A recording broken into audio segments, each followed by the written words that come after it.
Bonjour, Monsieur Kémy Séba. Bonjour à vous. Soyez les bienvenus sur notre plateau. Vous êtes le président de l'ONG Urgence panafricaniste. Vous êtes idéologue et militant pour la lutte d'autodétermination des peuples africains. Vous êtes suivi par des millions d'Africains de par le monde. Vous êtes par ailleurs le conseiller spécial du président du Niger, le général Abdourahmane Tiani. Vous avez annoncé votre volonté de se présenter à la présidentielle de 2026 au Bénin. Pour commencer, qu'est-ce qui motive cet engagement? Alors déjà, je vous remercie pour votre invitation. Et il est important toujours de préciser le contexte d'où nous partons pour comprendre exactement là où nous nous situons et là où nous allons. Il se trouve que nous menons depuis 25 ans. 25 ans, c'est une longue durée. Ce combat pour l'autodétermination de nos populations, pour la protection de nos populations, pour la justice sociale, contre la globalisation néolibérale, contre la déstabilisation de nos États, contre la négrophobie systémique. Nous avons, je pense, en 25 ans, contribué à faire beaucoup bouger les lignes à un niveau métapolitique, à tel point que certains États nous considèrent comme responsables de la montée de sentiments qu'ils taxent de manière impropre, à mon sens, d'anti-français. Ce n'est pas ma démarche, mais en tout cas, nous travaillons contre le néocolonialisme sous toutes ses formes, et certains nous rendent responsables de la baisse d'influence de ce néocolonialisme-là. Et nous ne sommes qu'au début parce que nous comptons aller le plus loin possible dans ce cadre-là. Il se trouve qu'il arrive un moment lorsque vous êtes dans la société civile où quels que soient les exploits, quelles que soient les actions menées, quel que soit le travail politique de fond effectué, vous arrivez à un plafond de verre parce qu'il y a un moment où vous devez, dans le cadre de vos activités, passer la main de la société civile aux institutionnels. Et si les institutionnels ne font pas le travail qui est le leur, pour justement prendre le relais du travail que vous avez réussi à effectuer au sein de la société civile avec votre organisation, il arrive un moment où un sujet qui a été activé, exposé et secoué sur la place publique ne peut pas connaître sa véritable transformation parce que les forces institutionnelles demeurent, in fine, quoi qu'on en dise, des entités qui décident de comment tel ou tel sujet politique ou sociétaux doivent être traités et changés ou pas. Je prends un exemple très simple, c'est la question du franc CFA, même si c'est une question parmi tant d'autres, mais tout le monde sait que c'est un de nos combats de fond. On a bougé de manière historique au XXIe siècle, à travers une mobilisation transnationale, simultanée dans plusieurs pays, que l'ONG Urgence panafricaniste a effectuée en fondant, en initiant le front anticolonialiste français en Afrique, le front anti-CFA. Et on a réussi à remettre au goût du jour une question qui auparavant était incarcérée entre les mains d'une petite poche de l'intelligentsia africaine et qui avait parfois une attitude très pédante vis-à-vis de la masse. On a rendu, dans cette dimension gramscienne, intelligible la question de la souveraineté monétaire pour des millions de gens. Nous nous sommes battus pour cela et les présidents devaient prendre le relais. Ils ne l'ont pas pris.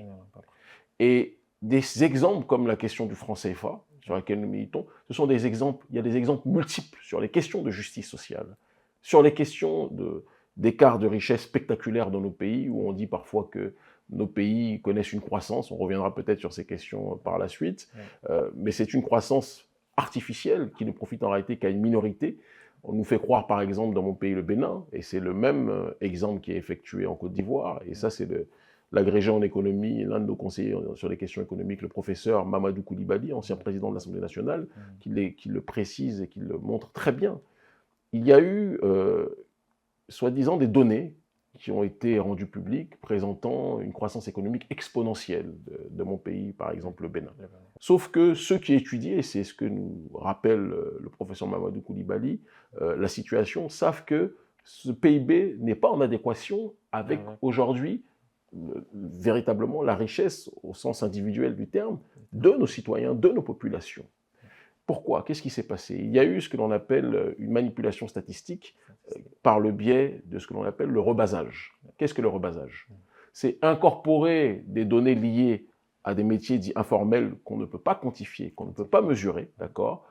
Rajouter cela pour gonfler quelque part le taux de croissance du produit intérieur brut, pour attirer les investissements, d'accord, des institutions internationales et bien évidemment surtout aussi des entreprises et des États occidentaux, de telle sorte qu'on ait l'impression que tel pays ou tel pays est un bon élève en réalité sur le terrain économique. Normalement, dans des pays comme ceux-ci, s'il y a une augmentation du PIB aussi spectaculaire, chaque individu, chaque citoyen, ou en tout cas la population dans son ensemble, devrait avoir une amélioration de ses conditions de vie extrêmes. Or, il y a un appauvrissement spectaculaire d'une majorité de la population. On parle de plus de 60% de la population qui n'a pas accès à l'électricité dans le pays. On nous met en avant le fait qu'il y a une construction massive de routes, d'infrastructures, mais si ces infrastructures ne servent pas à créer de la richesse réellement pour la population, de quoi s'agit-il? Si ces infrastructures ne servent pas à ce que la population puisse se nourrir, et puisse se détacher justement de ce problème de pauvreté et de faim qui est globalisé dans nos pays. À quoi cela sert-il? Le Bénin réel, mon pays, ce n'est pas le Sofitel.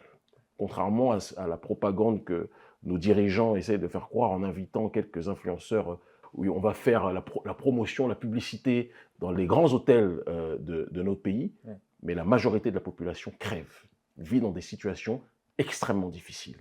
Et je ne peux pas être dans une démarche de lutter contre le néocolonialisme, contre l'injustice sociale, sans me préoccuper de fond en comble de ces réalités. C'est la situation qui nous a poussés, de manière générale, à rentrer sur ce processus institutionnel. De l'Afrique à l'Europe, aux Antilles, aux Amériques, vous êtes présent dans la scène et connu dans la scène politique depuis plus de 20 ans. Est-ce que cette volonté de se présenter à la présidentielle était un projet de longue date ou bien une nécessité de l'ère? Je pense que c'est venu graduellement. Et comme je le disais dans mon propos introductif, le fait que je sente que les efforts que nous effectuons à l'échelle de la société civile n'étaient pas suffisamment pris en considération par les puissances décisionnaires, nous a poussé à nous dire que si on attend que ceux qui doivent faire en haut le fassent, on risque d'attendre longtemps. Et l'adage de notre ONG, Urgence panafricaniste, c'est ce que les élites africaines ne font pas pour le peuple devra le faire lui-même.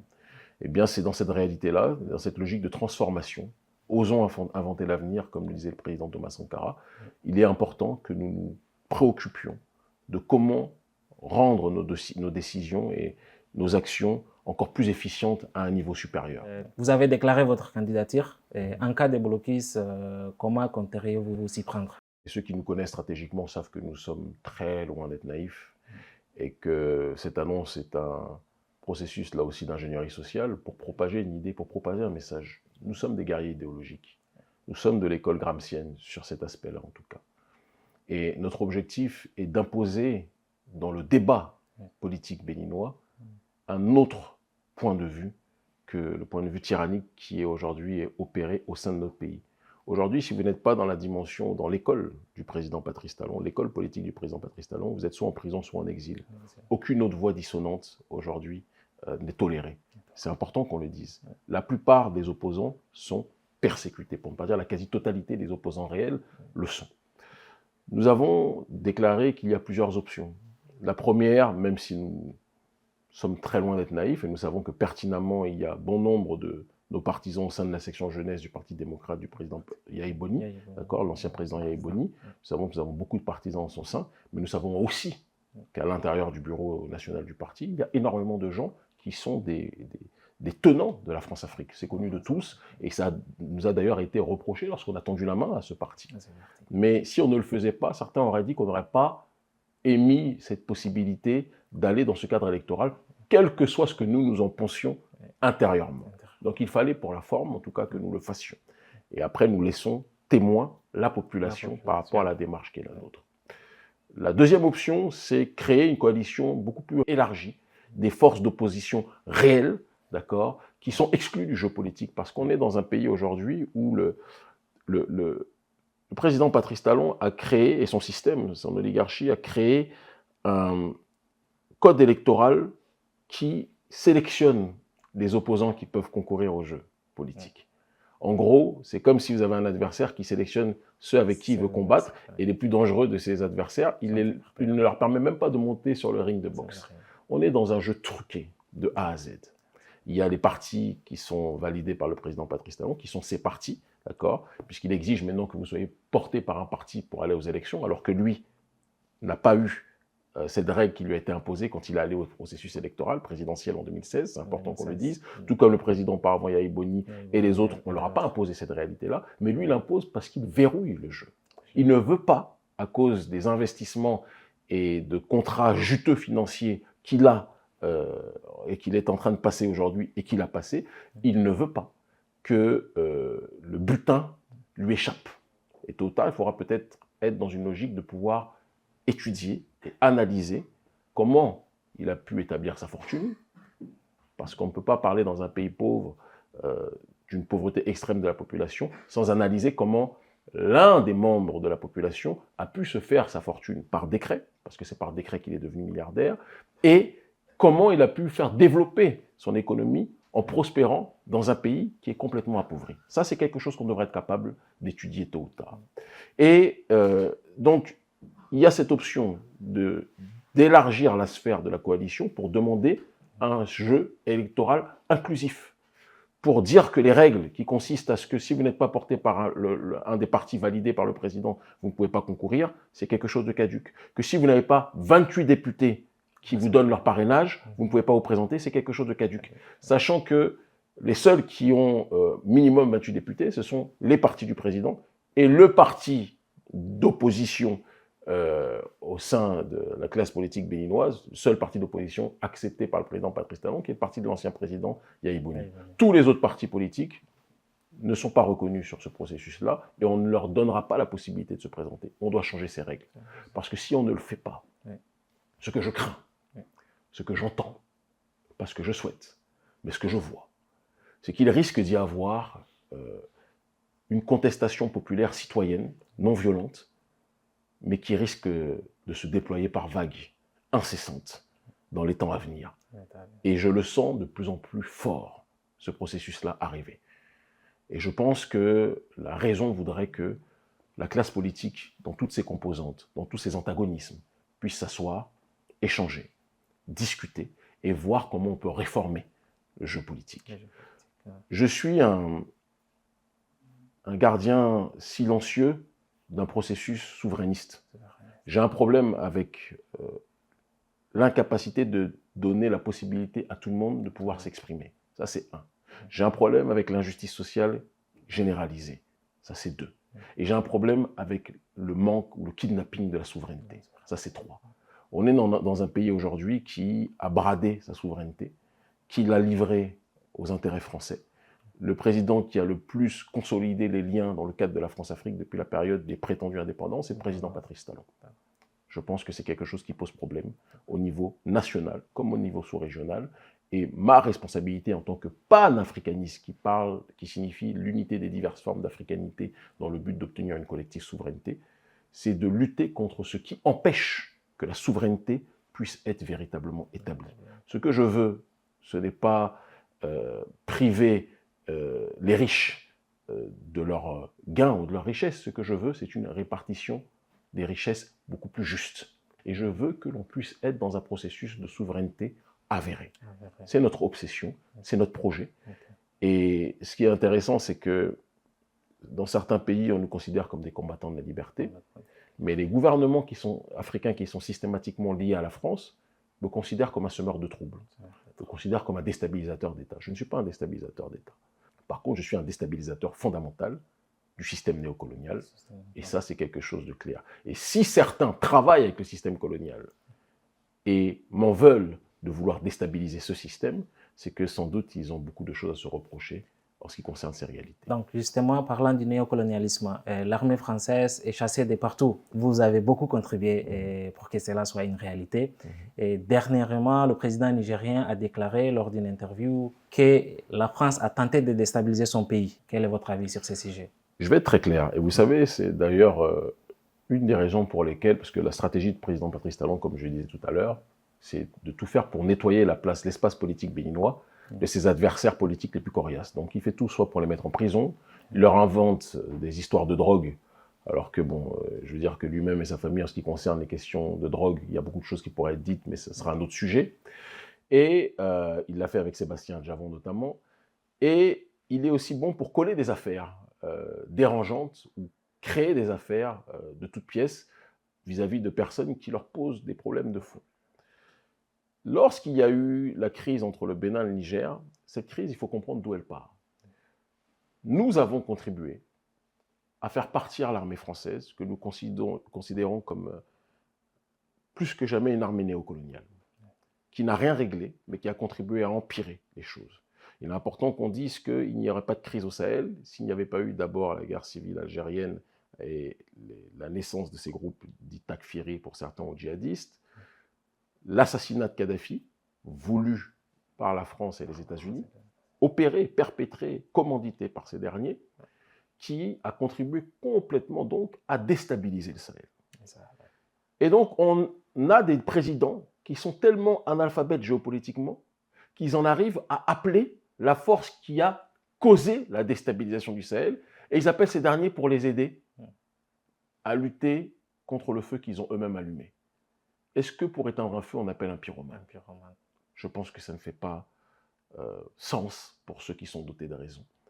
Et donc, lorsque nous avons contribué avec les populations du Niger et les mouvements panafricanistes, principalement, entre autres, mais pas que, il y avait beaucoup d'autres structures à l'échelle globale, internationale, mais l'ONG Urgence panafricaniste a joué plus que jamais son rôle, l'armée française a été chassée. Lorsqu'elle a été chassée, elle a redéfini une nouvelle stratégie, et le journaliste Thomas Dietrich, journaliste français Thomas Dietrich en parle très bien, il a redéfini une nouvelle stratégie de campement fantôme, et de stratégie fantôme. S'installer dans certains pays africains sans désormais dire que c'était des opérations au sol que l'armée française effectuait, simplement présenter les militaires français comme des instructeurs.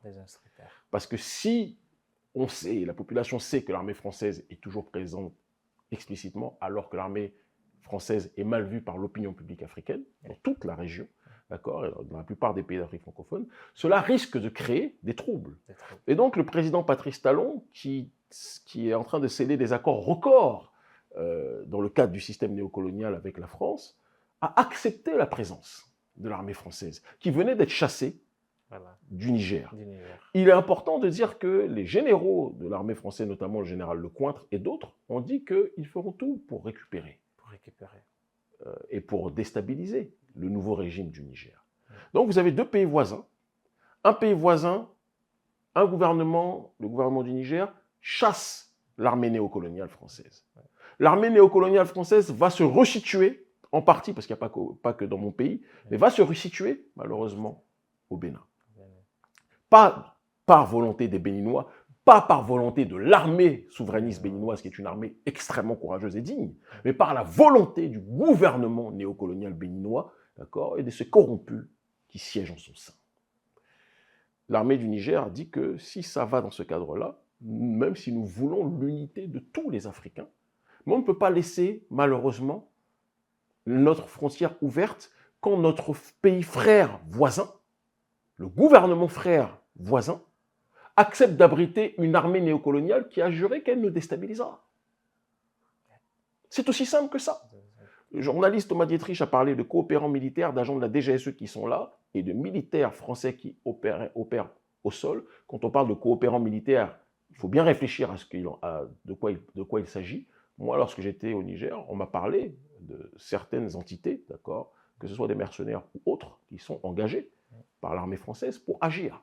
Je n'ai fait que dire les éléments dont j'ai eu connaissance.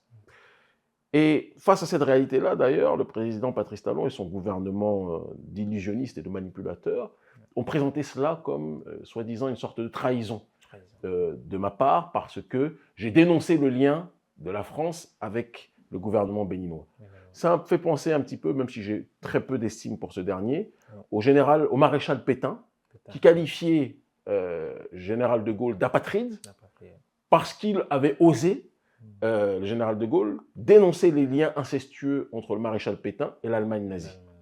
Ça me fait penser, dans un autre ordre d'idée, au Shah d'Iran, pro-occidental, qui qualifiait à l'époque l'imam Khomeini, d'accord, d'apatride, parce qu'il voulait, il condamnait les liens du Shah d'Iran avec les États occidentaux. C'est exactement la même chose. Exactement. Moi, mon obsession, c'est que mon pays redevienne souverain. C'est que l'armée béninoise puisse être respectée pour ce qu'elle est. Qu'elle puisse avoir les moyens de sa politique, parce qu'on a des soldats extraordinaires, parmi les meilleurs d'Afrique. Malheureusement, ils sont infantilisés. On met à leur tête les militaires français qui mènent un travail pour leurs propres intérêts, pas pour le nôtre. Vous comprenez? Et donc, je fais partie de ceux qui ont, de part et d'autre, que ce soit au Niger ou au Bénin, exprimé leur tristesse de cette situation des frontières fermées. Mais je fais aussi partie de ceux qui sont lucides sur les raisons qui font que cette frontière est malheureusement fermée. Tant que le gouvernement de mon pays décidera d'abriter des militaires français, comme l'a précisé le journaliste Thomas Dietrich, on se retrouvera dans une situation d'un imbroglio politique parce que l'armée française a dit qu'elle veut déstabiliser le gouvernement nigérien.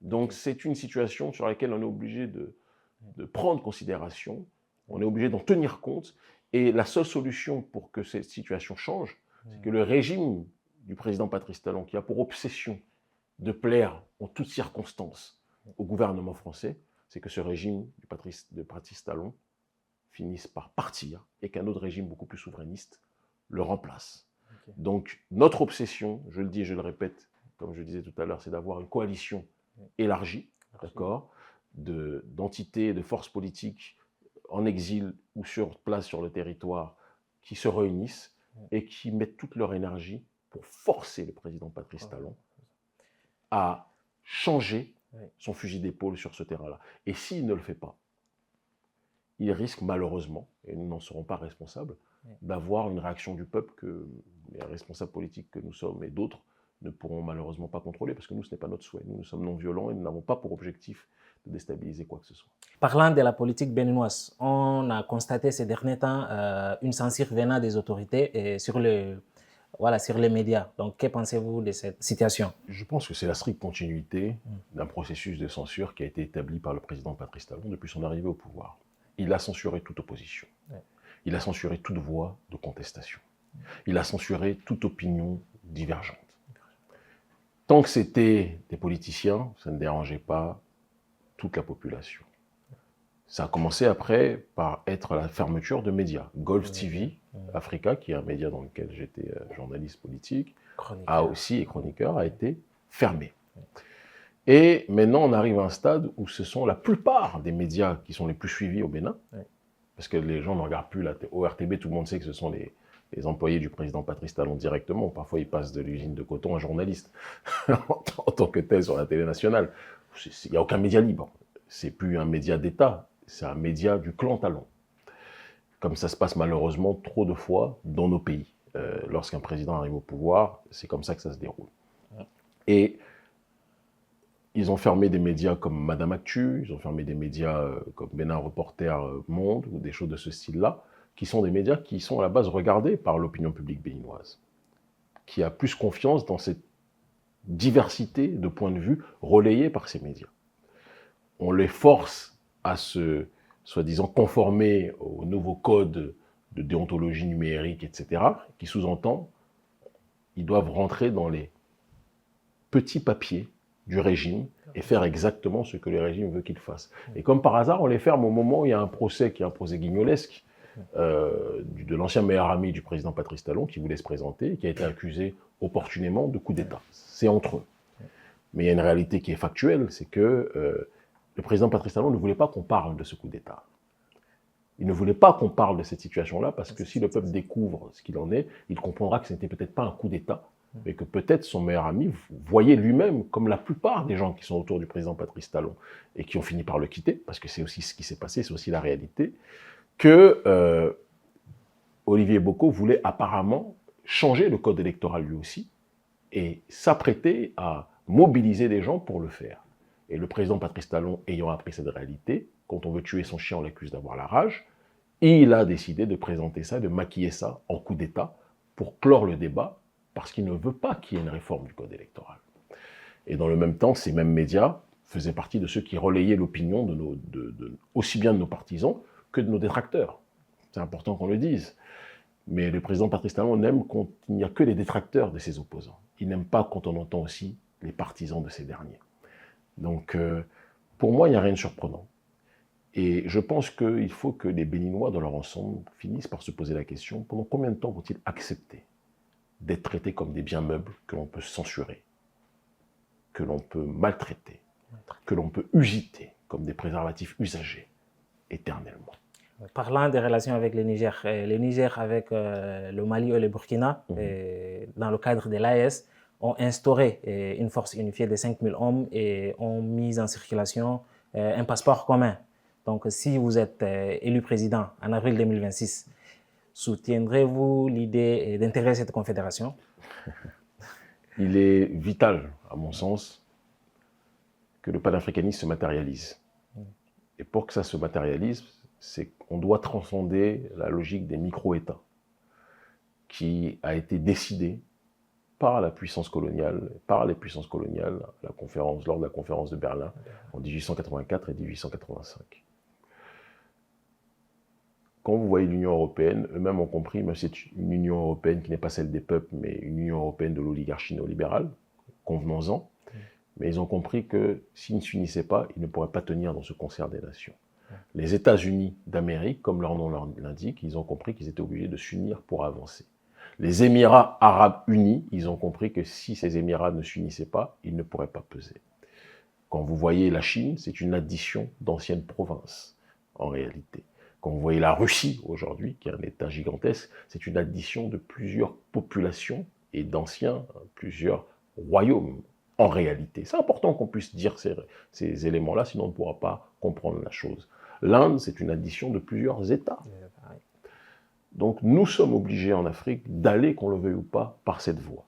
Malheureusement, l'Occident a toujours compris cette nécessité de diviser pour régner, en graissant la patte de certaines entités, en les poussant pour agir tels des roitelets, qui empêchent la fondamentale transnationale unité des peuples, pour ne s'occuper que d'un petit précaré qui donne accès à des facilités pour les nations occidentales. Je pense que si on ne va pas dans cette perception-là, on ne pourra pas comprendre dans quelle direction nous allons. Donc, moi, mon objectif, sans avoir besoin de trop en dire, c'est que nous nous approchions de l'État fédéral. Et ça passera par plusieurs processus. Et il est évident que l'Alliance des États du Sahel est un exemple de panafricanisme du peuple. Ça ne veut pas dire que tout est parfait. Il y a beaucoup de choses qui doivent être améliorées. Et on doit avoir le courage de le dire aussi. D'accord ? Mais c'est une grande source d'espérance pour des millions et des millions et des millions d'Africains. Partout où je vais dans le monde, c'est le retour que j'ai.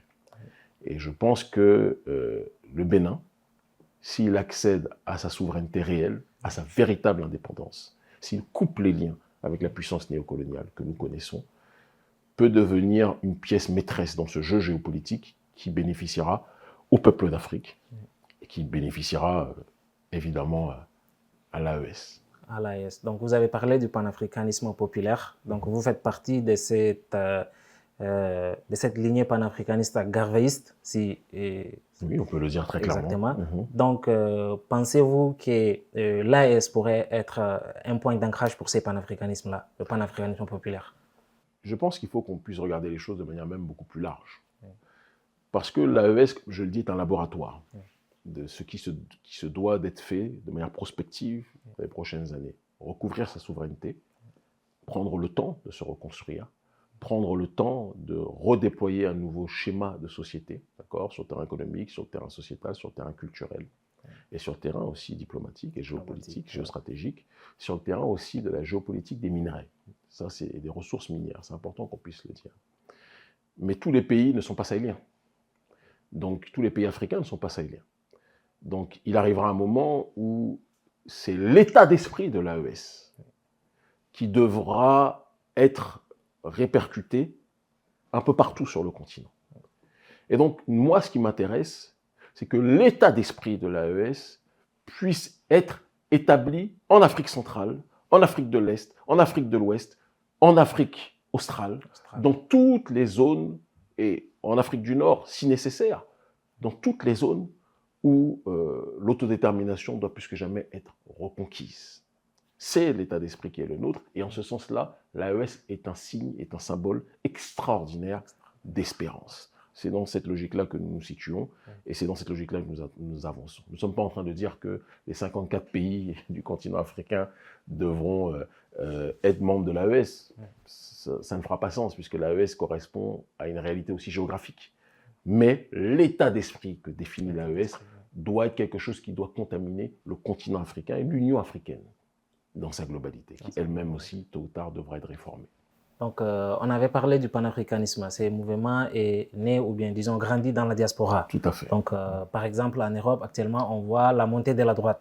Est-ce que cette situation aurait d'impact ou bien d'effet sur le combat que vous menez? On peut même dire la montée de l'extrême droite. De l'extrême droite. On peut le dire. Et une extrême droite très, très pro-israélienne, très atlantiste aussi. Même si elle a parfois aussi, c'est important qu'on le dise, des sympathies avec la Russie. Disons-le. Il y a une ambivalence sur ces questions. Nous, notre logique est très simple. Le monde, il est en train de changer. Le progressisme tel qu'il s'est déployé avec l'effondrement du mur de Berlin et la montée du néolibéralisme sur le terrain économique s'est accompagné d'un néolibéralisme sociétal qui a fini par devenir quasi hégémonique en Occident et dans les nations qui sont contrôlées par cette région. Mais on arrive aujourd'hui à la fin d'un cycle et la fin d'un temps. Le néolibéralisme a connu un tel excès et une telle apogée qu'on arrive maintenant à une séquence où c'est la réaction à ce néolibéralisme sociétal qui est en train d'apparaître dans l'opinion publique mondiale.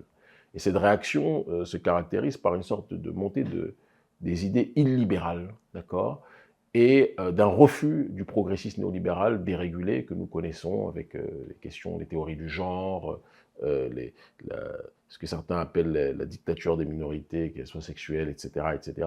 C'est ce qui se passe en Occident, et c'est ce qui se passe pas qu'en Occident d'ailleurs, parce que ceux qui voyagent un minimum dans le Sud global voient que, en réalité, des peuples qui sont la plupart du temps enracinés et attachés à leur identité sont beaucoup moins tolérants vis-à-vis de l'agenda de forces néolibérales sociétales comme le Parti des démocrates aux États-Unis ou des partis soi-disant de gauche sociétale en Occident.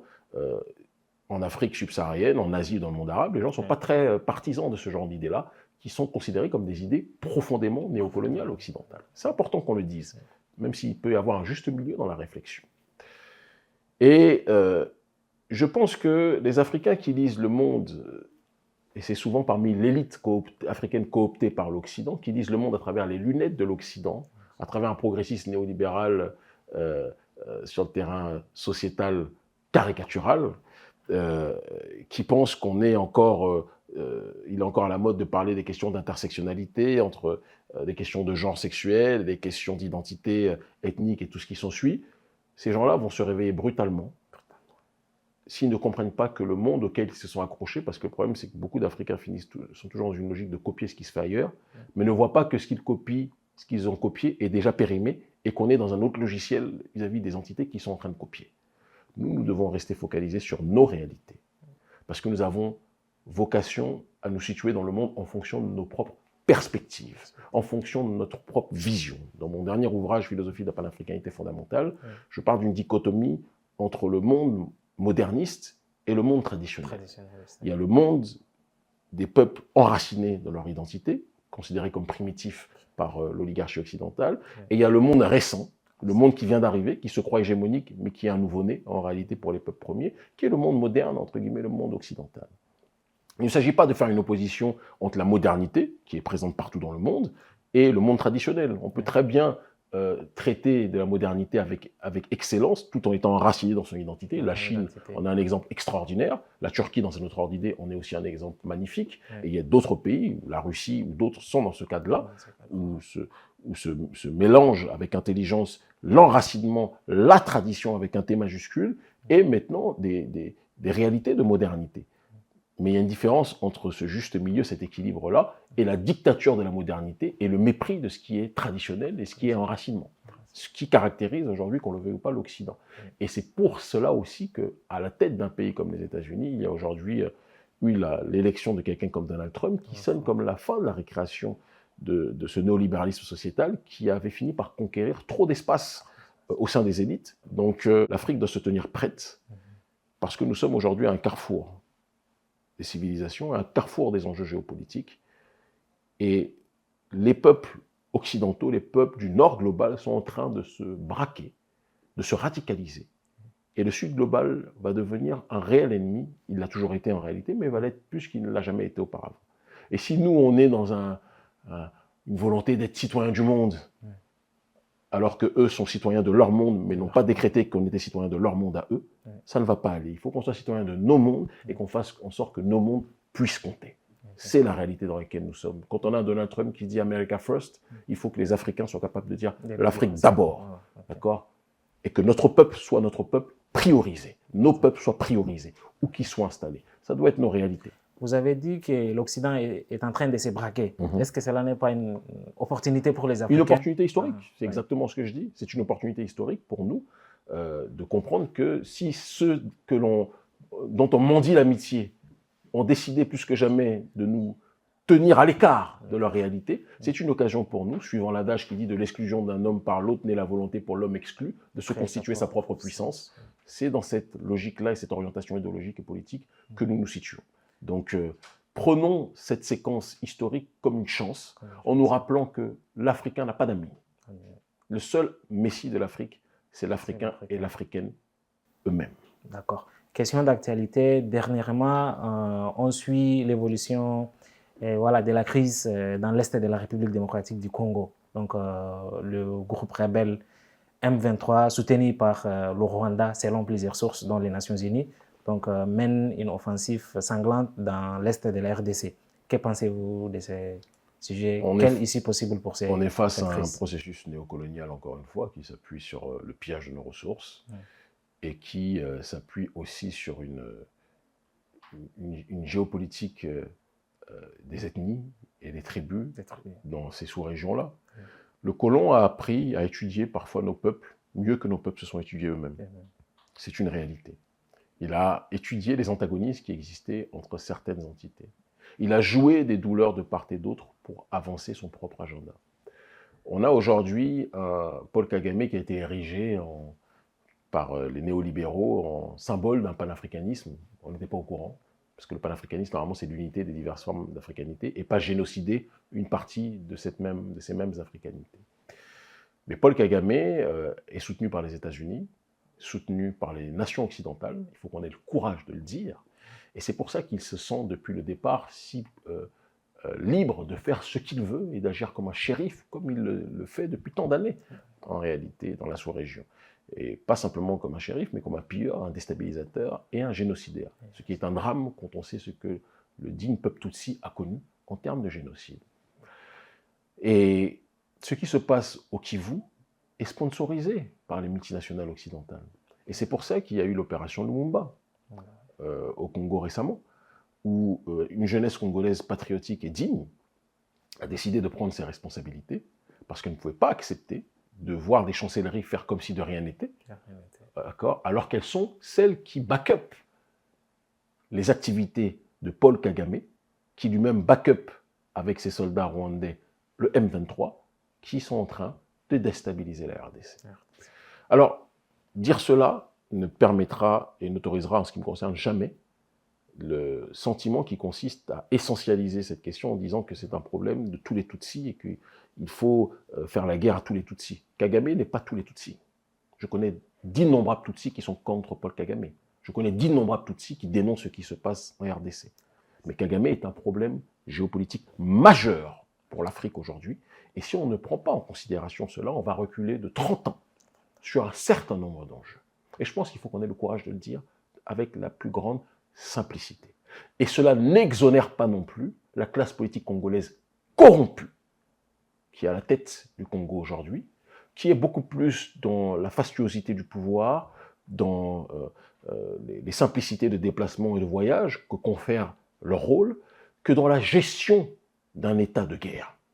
Moi, je suis au Niger, je voyage dans l'AES, je sais ce que sont les pays en guerre. Ce n'est pas la sensation que j'ai quand je vais quand je vois la classe politique de Kinshasa. Et dire cela ne signifie pas que j'ai quelque chose de personnel contre eux, mais ça ne va pas. Et on ne peut pas aimer des gens sans leur dire la vérité. Ils sont co-responsables, eux et évidemment ceux qui les ont précédés, de cette situation qui existe aujourd'hui. Donc le problème du M23 est un problème de néocolonialité et de pillage de nos ressources.